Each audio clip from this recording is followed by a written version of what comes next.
সোনাইতে আমাদের আজকের কচুদরম থানার গৃহের ভিত্তিপ্রস্তর স্থাপনের উদ্দেশ্যে আসাম সরকারের পক্ষ থেকে পরম শ্রদ্ধার মন্ত্রী পীযূষ হাজারিকা মহোদয় এবং আমাদের বরাক উপত্যকার থেকে যে মন্ত্রী আজকের দিনে সমগ্র আসামে পরিকর্মা হিসাবে সুনামের সঙ্গে কাজ করে যাচ্ছেন কৌশিক রায়, তারা উপস্থিত হয়েছেন।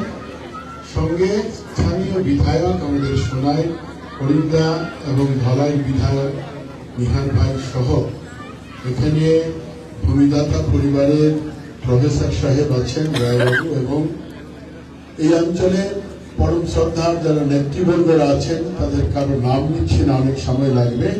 আমাদের এসপি মহোদয় আছেন এবং সোনাই অঞ্চলে শ্রদ্ধার মায়েরা, দাদারা, দিদিরা আর বিভিন্ন জিপির থেকে আমি লক্ষ্য করেছি আপনারা যারা জনপ্রতিনিধিরা এসছেন, তো সবার উদ্দেশ্যে যারা এই সভায় আছেন মঞ্চে এবং সামনে আমার শ্রদ্ধা।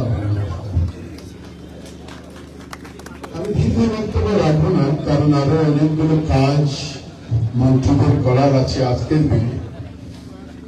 আর বিশেষ করে সোনাই সমষ্টির বিধায়ক বলতেছেন যে খুব সংক্ষেপ করার জন্য আমরা এখানে এসেছি। এসে আমরা ভিত্তিপ্রস্তর স্থাপন থেকে আরম্ভ করে এই মুহূর্ত পর্যন্ত সোনাই বিধায়কের কিছু বক্তব্য শুনলাম। আর বক্তব্যে তিনি পুঙ্খানুপুঙ্খভাবে কোন জায়গায় সার্বিক কাজগুলো হচ্ছে, রাস্তা, ব্রিজ ইত্যাদি ইত্যাদি, তিনি বলেননি। অরুণের কথা বলেননি, ফ্রি চালের কথা বলেননি, শৌচালয়ের কথা, প্রধানমন্ত্রী আবাসের কথা। যদি এগুলোকে আপনারা সঙ্গে নেন তাহলে দেখবেন জনজীবনে প্রত্যেকটা ক্ষেত্রে আজকের যে সরকার, ডক্টর হেমন্ত বিশ্ব শর্মার সরকার, সমাজ জীবনে তার ব্যক্তি জীবনে যতটা কাজের প্রয়োজন চেষ্টা করে যাচ্ছেন যে আমরা সার্বিক স্তরে যাতে এই কাজগুলো করতে পারি। আর আপনারা এই কথা স্বীকার করতে হবে যে পূর্ব আমরা কংগ্রেসের সরকার দেখেছি, কংগ্রেসের জনপ্রতিনিধি দেখেছি, এমন কোন দুঃসাহসী বিধায়ক সোনাই অঞ্চলে নেই বা আসামে নেই যিনি বিরোধী পক্ষে থেকে ভারতীয় জনতা পার্টির সরকার, ডক্টর হেমন্ত বিশ্ব শর্মার নেতৃত্বের সরকার এবং কেন্দ্রে নরেন্দ্র মোদীজির সরকার আসার পরে বিরোধী পক্ষের বিধায়ক সোজা দাঁড়িয়ে বলতে পারেন যে আমি বিরোধী থাকলেও আমার রাজ্যের মুখ্যমন্ত্রী ডক্টর হেমন্ত বিশ্ব শর্মা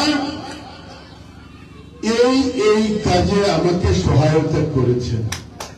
হিসাব যদি আপনারা করেন তাহলে দেখবেন, আপনারা হিসাব যদি করেন তিনি যে হিসাব দিয়েছেন, আমি তো প্রথমেই বলেছি ব্যক্তিগত কোনো কথা বলেননি তিনি। সমাজ জীবনে যে কাজগুলো আছে, স্কুল আছে, ব্রিজ আছে, আর রাস্তা আছে ইত্যাদি ইত্যাদি, এমপির বাঁধ আছে, এগুলো সব মিলিয়ে যদি দেখেন তাহলে 1000 কোটি উপরে সোনাইকে বরাদ্দ দেওয়া হচ্ছে বিগত 5 বছর। আজকের দিনে এটা বলেছেন তিনি 2,98,00,000 মানে 2 লক্ষ ছাড়া 3 কোটি। 3 কোটি টাকা একটা থানার ঘিরে আজকে শিলান্যাস হয়েছে। কেন 3 কোটি টাকা হয়েছে? থানায় মানুষ তার ন্যায় পাওয়ার জন্য আসবে। শুধু এখানে পুলিশ প্রশাসন থাকেন এই কথা নয়। কেউ কেউ মনে মনে ভাবতে পারেন যে ডক্টর হেমন্ত বিশ্ব শর্মা এখানে 3 কোটি টাকা খরচা করে পুলিশদের জন্য সুন্দর ঘর বানিয়েছেন। হ্যাঁ, ঘর বানিয়েছেন, বানাবেন। কেন বানাবেন? আপনারা এই যে মায়েরা আছেন, এই যে দাদারা আছেন, কোন সময় ন্যায় পাওয়ার জন্য একটা থানায় আপনাদের যেতে হবে ন্যায়ের প্রত্যাশায়, আসলে অন্তত বসার একটি জায়গার প্রয়োজন, বিশ্রামের একটু প্রয়োজন, শান্তিতে দুটা কথা পুলিশ প্রশাসনের সঙ্গে বলার প্রয়োজন আছে। আপনার হয়তো কোনো বাচ্চা আছে, বাচ্চাটাকে আপনার নিয়ে যেতে হবে এখানে যে টয়লেট আছে এখানে নিয়ে যেতে হবে, সেই ব্যবস্থা থাকতে হবে। আপনার ব্যবস্থা সম্মানের সঙ্গে দিতে হবে ন্যায়ের ক্ষেত্রে। এই ক্ষেত্রে কত দূরদর্শী চিন্তা করে ডক্টর হিমন্ত বিশ্ব শর্মা আজকের দিনে এই থানার পরিসরকে সুন্দর করার জন্য, জনসাধারণের জন্য আজকে এই ব্যবস্থা করা হয়েছে। আমি দীর্ঘ বক্তব্য এখানে রাখবো না। আপনারা জানেন, যারা এসছেন আমাদের ঘরের সন্তান বলতে আমাদের বড় আপনজন, আমাদের কাছাড়ের তিনি আমাদের জেলার সভাপতিও ছিলেন কয়েকবার।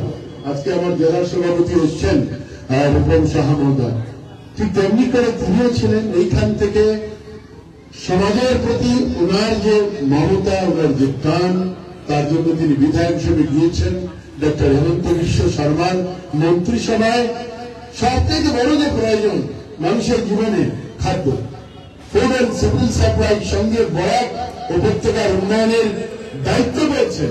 আরো অনেকগুলো দায়িত্ব আছে, পঁচিশবার ব্যাপারে বলে লাভ নেই, বললে অনেকে কিভাবে নেবেন জানি না। আমরা তো ডক্টর হেমন্ত বিশ্ব শর্মার পরেই পৃথিবীটাকে ভাবি না? ভাবি তো আপনারা কি বলেন? আমরা ভাবি। আর আমি ব্যক্তিগত ভাবে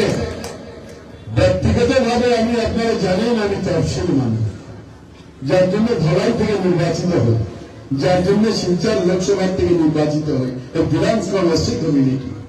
আর আমার গর্ব হয় যে পীযূষ হাজারিকার মতো একজন মানুষ যিনি তফসিল সম্প্রদায় থেকে উঠে এসে সমগ্র আসামকে নেতৃত্ব দিচ্ছেন কেন্দ্রীয় সরকারের কাছে, যার গ্রহণযোগ্যতা, যার যোগ্যতা সম্পর্কে কোন জায়গায় কোনো আচরণ নেই।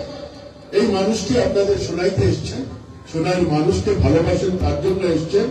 আমার বক্তব্য এখানে শেষ করার আগে শুধু একটা কথাই বলবো, যেটা আমাদের করুণদা বলেছেন, বিরোধী পক্ষে থাকার পরেও যদি শোনার জন্য আমাদের সরকারে, আমাদের মুখ্যমন্ত্রী যাতে মমত্ব থাকে, তাহলে আগামী দিনে আবার যাতে ভালো করে আমরা ডক্টর হেমন্ত বিশ্ব শর্মার হাতকে মজবুত করতে পারি। বিগত দিনে জানি না দাদা কিরকম নেবেন, বিগত দিনে আমরা আকবর সাহেবের হাতকে মজবুত করার জন্য দাদাকে পাঠিয়েছি। এবার আপনারা এভাবে পাঠাবেন না, যাকেই পাঠান যাতে হেমন্ত বিশ্ব শর্মার হাত মজবুত হয়, এই চিন্তা করে আপনারা আগামী দিনে ভোট হবেন। কারণ ভোট এসে গিয়েছে, যদিও সরকারি সভা, কিন্তু সরকার তো হেমন্ত বিশ্ব শর্মার সরকার। হেমন্ত বিশ্ব শর্মা যাতে আগামী দিনে মজবুত হন, তার জন্য আপনাদের প্রত্যেকের কাছে বিনম্রতার সঙ্গে প্রার্থনা করে আমার বক্তব্য শেষ করি। আপনারা খুব ভালো থাকবেন।